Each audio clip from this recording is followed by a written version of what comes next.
మరో breaking news చూస్తున్నాం. Anantapuram collectorate వద్ద ఉద్రిక్తత చోటు చేసుకుంది. కలెక్టరేట్ ఎదుట వికలాంగుడు ఆత్మహత్య యత్నం చేశాడు. గమనించి పెట్రోల్ బాటిల్ను పోలీసులు లాగేసుకున్నారు. వైకల్యం ఉన్న దివ్యాంగులు సర్టిఫికేట్లను రద్దు చేయడంపై కలెక్టరేట్ వద్ద ఆందోళన నెలకొంది.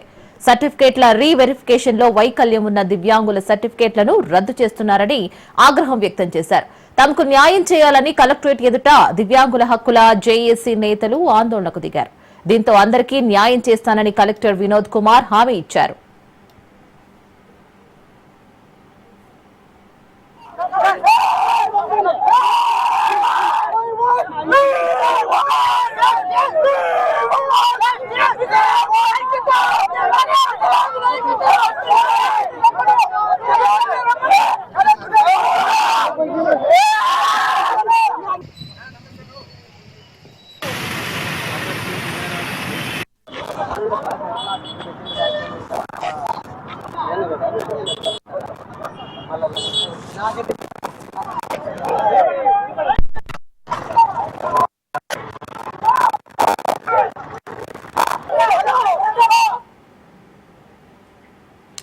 అనంతపురం కలెక్టరేట్ వద్ద ఉద్రిక్తత చోటు చేసుకుంది. కలెక్టరేట్ ఎదుట వికలాంగుడు ఆత్మహత్య యత్నం చేశాడు.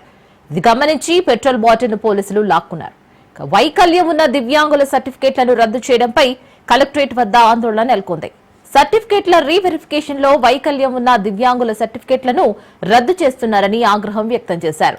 తమకు న్యాయం చేయాలని కలెక్టరేట్ ఎదుట దివ్యాంగుల హక్కుల జేఏసీ నేతలు ఆందోళనకు దిగారు. దీంతో అందరికీ న్యాయం చేస్తానని కలెక్టర్ వినోద్ కుమార్ హామీ ఇచ్చారు.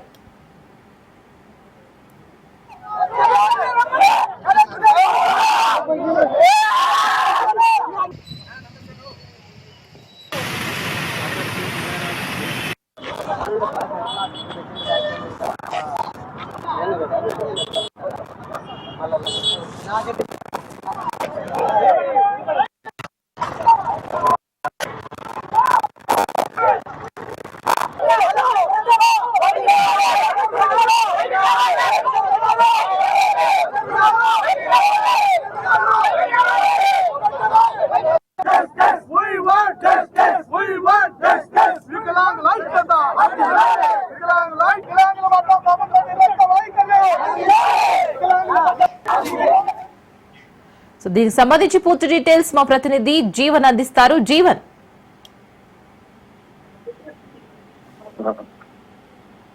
Thank you. బోగస్ పింఛన్ల ఏరువేతకు ప్రభుత్వం చర్యలు చేపట్టిన విషయంలో భాగంగా అందులో భాగంగా 40% కంటే వికలాంగ శాతం తక్కువగా ఉండటంతో వికలాంగులకు సంబంధించినటువంటి పలు జిల్లాలు అన్ని జిల్లాల్లో కూడా రాష్ట్ర ప్రభుత్వం పింఛన్ల ఏరువేతకు చర్యలు చేపట్టింది. అనంతపురం జిల్లాలో చూసుకున్నట్టయితే 9,600 పింఛన్లు తొలగిస్తున్నట్టు కూడా ప్రభుత్వం పింఛన్దారులకు నోటీసులు జారీ చేసినటువంటి నేపథ్యంలో అందులో అర్హులుంటే ఆయా మండలాల ఎంపీడీఓ మున్సిపల్ కమిషనర్లకు అప్పీల్ చేసుకోవడానికి ప్రభుత్వం కూడా అవకాశం కల్పించింది. అనంతపురం జిల్లాలో వివిధ కేటగిరీలకు సంబంధించి 2,83,219 పింఛన్లు ప్రస్తుతం అయితే ఉన్నాయి. ప్రభుత్వం ప్రతి నెల 1వ తేదీన దాదాపుగా 125.960 కోట్లు పింఛన్ రూపంలో పంపిణీ అయితే చేసినటువంటి పరిస్థితి ఉంది. అయితే గత ప్రభుత్వంలో నిబంధనలకు విరుద్ధంగా పింఛన్లు మంజూరు చేశారని కూటమి ప్రభుత్వానికి ఫిర్యాదులు అయితే అందినట్టు తెలుస్తుంది. అయితే ఈ ఫిర్యాదుల నేపథ్యంలో కూటమి ప్రభుత్వం అయితే చర్యలు చేపట్టింది. దీంతో ప్రభుత్వం స్పందించి రాష్ట్ర వ్యాప్తంగా బోగస్ పింఛన్లు ఏటవేతకు చర్యలు అయితే చేపట్టినటువంటి పరిస్థితి రాష్ట్ర వ్యాప్తంగా కొనసాగుతుంది. అందులో భాగంగా మొదట తిరుపతిలో వికలాంగుల పింఛన్ల పరిశీలన ప్రక్రియకు సంబంధించి దాదాపుగా 40% వికలాంగత్వం 40% కంటే తక్కువగా ఉన్న చోట 9,600 పింఛన్లు జిల్లాలో ఉన్నట్లు ప్రభుత్వం అయితే గుర్తించి వారందరికీ కూడా ఈ నెల 14న నోటీసులు అయితే జారీ చేసింది. అందులో హెల్త్ పింఛన్స్ అయితే 326, డిజేబుల్ పింఛన్స్ అయితే 9,275, మొత్తం 9,600 పింఛన్లు బోగస్ గా ఉన్నట్లు తెలుస్తుంది. అయితే అర్హులైన వారిని కూడా అనర్హులుగా ప్రకటించి తొలగిస్తున్నారనే నెపంతోనే ఇక్కడ పరిస్థితి అయితే కలెక్టరేట్ కార్యాలయంలో అర్హులైనటువంటి వికలాంగులు ధర్నా అయితే చేపట్టినటువంటి పరిస్థితి ఉంది.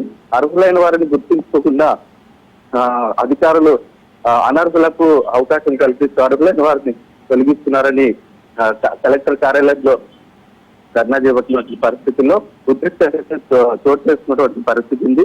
ప్రస్తుతం అర్హులైనటువంటి వికలాంగులు కలెక్టర్ కార్యాలయం వద్దకు చేరుకొని పెట్రోల్ బాటిల్తో పెట్రోల్ మింగి పోసుకొని తమకు న్యాయం చేయాలని కలెక్టర్ కార్యాలయం ముందైతే వాళ్ళు నిరసన కార్యక్రమం చేపడుతున్నట్టు తెలుస్తోంది. Right Jeevan, thank you.